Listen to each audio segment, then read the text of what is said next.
Pada kali ini kita akan membahas tentang pertolongan pertama pada seseorang yang kesurupan. Apa-apa saja yang harus dilakukan kepada seseorang yang tengah mengalami kesurupan, lalu bagaimana cara meruqyahkannya. Ikuti terus di channel Muhsin Lahaji.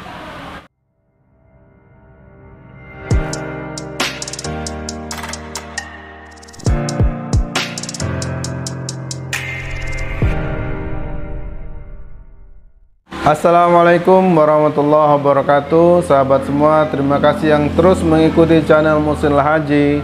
Terima kasih yang sudah subscribe, menekan tombol lonceng notifikasi.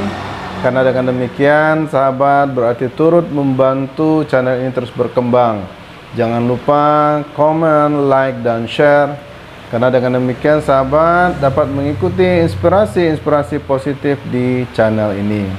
Sahabat sekalian, Bapak Ibu, ada yang bertanya bagaimana langkah atau apa yang harus dilakukan kepada seseorang yang sedang kesurupan, umpamanya di sebuah sekolah, di kantor, instansi, ataupun di tempat-tempat keramaian, seperti salah satunya di perkemahan-perkemahan. Nah, di tempat seperti itu mungkin saja di komunitas itu tidak ada peruqyah yang siap untuk meruqyahkan seseorang yang terkena gangguan jin atau kesurupan. Nah, sahabat sekalian, sebelum kita membahas tentang bagaimana atau apa-apa saja cara yang kita lakukan ketika ada salah seorang anggota keluarga kita, sahabat kita, partner bisnis kita, partner rekan kantor kita kesurupan, maka ada hal yang jauh lebih utama harus kita lakukan sebelum hal-hal itu terjadi. Dengan kata lain, mencegah jauh lebih baik ketimbang mengobati. Nah, seandainya ini contohnya dalam sebuah kegiatan perkemahan, maka sahabat, kita harus senantiasa mengerti adab-adab atau menjalankan adab-adab di tempat-tempat yang tidak kita kenal. Sebagaimana hadis Rasulullah bahwa jika seseorang memasuki daerah baru, maka hendak dia sholat 2 rakaat terlebih dahulu. Sholat, apakah itu ia sholat di musolahnya, atau sholat di masjidnya, di suraunya, di langgar, atau ia sholat umpamanya di tempat perkemahan, dia sholat 2 rakaat di area perkemahan tersebut. Kalau bisa seluruh anggota perkemahan tersebut sholat 2 rakaat terlebih dahulu. Nah, untuk tempat-tempat yang seumpama seperti kantor atau sekolah atau di tempat-tempat keramaian yang biasa kita berada di sana, hendaknya menjaga adab-adab. Umpamanya seseorang dalam berdiskusi atau berbicara, dia tidak takabur. Sebagai contoh, ia tidak mengumbar kata-kata yang membuat ia seolah-olah menantang gangguan jin, menantang makhluk halus. Sebagai contoh, ia berkata bahwa ia tidak takut kepada jin. Silahkan datangkan jin pada saat ini, maka saya akan menantangnya. Sahabat sekalian, perlu kita ketahui untuk hal-hal gaib semacam ini, sesungguhnya di dalam Al-Quran maupun hadis sudah diterangkan bagaimana adab kita kepada makhluk gaib seperti jin. Sesungguhnya makhluk gaib seperti jin itu memang secara fitrah memang mereka berada di bawah manusia, karena sesungguhnya manusia sudah diberikan kekuasaan oleh Allah sebagai khalifah di muka bumi. Maka binatang, tumbuhan, ataupun makhluk seperti jin itu mereka berada di bawah manusia. Sebagai contoh misalnya harimau. Harimau kalau kita ukur secara kekuatan dan kehebatan dalam pertarungan, sesungguhnya manusia dengan harimau itu akan kalah manusia. Tapi karena Allah sudah memberikan naluri kepemimpinan kepada manusia, maka harimau itu jarang sekali ada yang masuk ke dalam kampung karena sesungguhnya ia takut bila melihat manusia. Begitu juga dengan babi. Kalau kita adu antara manusia dengan babi itu kalau melihat fisik babi itu mungkin manusia akan kalah, tetapi jauh sebelum babi masuk ke dalam kampung itu babi itu akan takut dengan manusia. Karena begitulah fitrahnya, binatang akan takut kepada manusia. Begitu juga dengan jin. Jin itu memiliki kelebihan-kelebihan. Yang paling utama kelebihan jin adalah kita tidak bisa melihatnya sementara ia bisa melihat kita. Nah, dengan izin Allah bahkan jin bisa mencelakai manusia, baik itu melalui perdukunan atau langsung jin itu yang akan mengganggu manusia.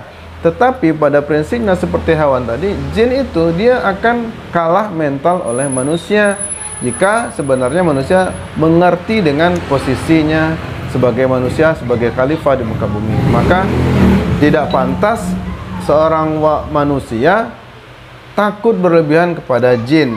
Hanya saja kita perlu adab-adab. Karena seperti harimau contohnya, kita jangan sombong karena sebagai manusia, karena sesungguhnya ketika harimau bertarung dengan manusia pasti manusia ini akan kalah. Jin yang ketika diizinkan oleh Allah mencelakai manusia, maka manusia akan sangat mudah dicelakai oleh jin. Kita tidak bisa melihatnya, dia bisa melihat kita. Hanya saja kita jangan sampai sombong atau takabur. Tapi jangan pula takut berlebihan kepada bangsa jin. Insya Allah dengan ayat-ayat ruqyah, bangsa jin itu akan sangat mudah kita taklukkan. Dalam keterangan hadis, dengan mengucapkan bismillah atau mengucapkan kalimat takbir dan mental yang kuat, jin itu akan berubah menjadi sekecil atom karena mental kita yang kuat. Tapi ketika manusia itu takut lalu merasa jin itu kuat, maka jin itu akan berubah sebesar gunung Uhud, kata Rasulullah. Jin itu akan besar sesuai nyali kita yang semakin ciut karena ketakutan kepada jin. Kita jangan pernah takut dengan jin. Kita adalah khalifah di atas muka bumi ini, tetapi kita jangan pula sombong, takabur terhadap makhluk jin. Apalagi kita tidak punya adab terhadap jin atau makhluk-makhluk gaib. Sebagai contoh, kalau kita berada di tempat baru, itu kita senantiasa mengucapkan salam atau assalamualaikum. Lalu kita tidak merusak tempat-tempat seperti ada pohon-pohon, cabang-cabang, ranting-ranting, kita tidak merusaknya. Ada lubang-lubang, kita tidak mengganggunya. Sebagai contoh, makanya dalam hadis Rasulullah mengingatkan agar kita ketika akan buang air kecil atau mau buang air besar di tempat alam terbuka, kita ucapkan salam terlebih dahulu, mengibaskan tempat itu, lalu mengucapkan bismillah. Maka kita suruh jin-jin yang ada di sana untuk pergi terlebih dahulu. Ketika kita buang air kecil, tidak melakukannya di lubang-lubang. Diperkirakan di sana ada makhluk-makhluk Allah yang lain yang berada di dalamnya. Kita tidak buang air kecil atau buang air besar di tempat lubang-lubang. Nah, ini adab-adab yang perlu kita perhatikan sebelum hal itu terjadi. Makanan-makanan jangan berserakan karena ini akan mengundang jin. Tulang-tulang jangan berserakan karena ini akan mengundang jin. Kulit, taring ataupun bulu yang ada di sekitar rumah kita, maka ini akan mengundang jin. Ini harus dihindari di kantor-kantor, di perumahan ataupun di tempat-tempat umum. Nah, setelah kita punya adab, tetapi saudara kita atau anggota teman kita tetap kesurupan, maka yang perlu kita harus lakukan, sahabat sekalian, adalah pertama, jangan panik. Yakinilah bahwa sesungguhnya jin atau makhluk gaib itu tidak punya kuasa terhadap manusia. Manusia adalah khalifah bagi mereka, manusia adalah pemimpin mereka. Maka ucapkanlah bismillah, ucapkanlah kalimat-kalimat ta'awuz, ayat-ayat ruqyah dengan sekemampuan kita. Lalu berdoa kepada Allah Subhanahu wa taala agar jin itu segera pergi dari tempat di mana ia merasuki seseorang. Sesungguhnya untuk memohon pertolongan kepada Allah tidak mesti harus orang yang sakti atau orang yang hebat dalam agama. Memohon saja kepada Allah, gantungkan permohonan kita kepada Allah bahwa sesungguhnya Allah Maha Kuat. Siapapun yang berdoa, insya Allah Allah ketika membantunya, maka insya Allah siapapun yang membaca ruqyahnya bisa akan sakti, akan hebat kalau Allah Subhanahu wa taala membantunya. Tapi seorang peruqyah yang sudah terkenal hebat sekalipun ketika Allah tidak membantunya, maka ia tidak akan berkuasa untuk menaklukkan jin ini. Maka yang paling penting adalah mental kita agar seseorang ini kita ruqyahkan, lalu kita bacakan ayat-ayat ruqyah, kita mohonkan pertolongan kepada Allah agar segera dihindarkan dari gangguan jin. Dan kita juga bisa menggunakan mediasi-mediasi seperti air putih yang kita ruqyahkan, kita minumkan kepadanya atau kita percikkan ke wajahnya, kita basuhkan ke wajahnya, atau minyak kasturi kalau ada kita ruqyahkan, kita gosokkan ke tubuhnya, atau daun bidara, atau minyak zaitun, atau habatus sauda, atau kurma yang kita minumkan kepadanya. Lalu hal yang lebih penting lagi adalah mencoba mensadarkan si pasien, coba memberikan penyemangat kepada pasien bahwa kita adalah manusia pemimpin bagi jin, taklukkan ia, jangan mau kalah dengan jin. Kita berikan semangat kepada teman kita yang kesurupan ini atau kerasukan ini. Lalu berikan gerakan-gerakan yang itu akan mampu menyadarkan sahabat kita, seperti tekanan-tekanan di pelipis, atau tekanan di pipi wajah, tekanan di dagu, atau tekanan di otot-otot, di sendi-sendi, dan pukulan-pukulan tipis ke dada, ke perut, ataupun di kepala, ataupun di tangan dan di bahu.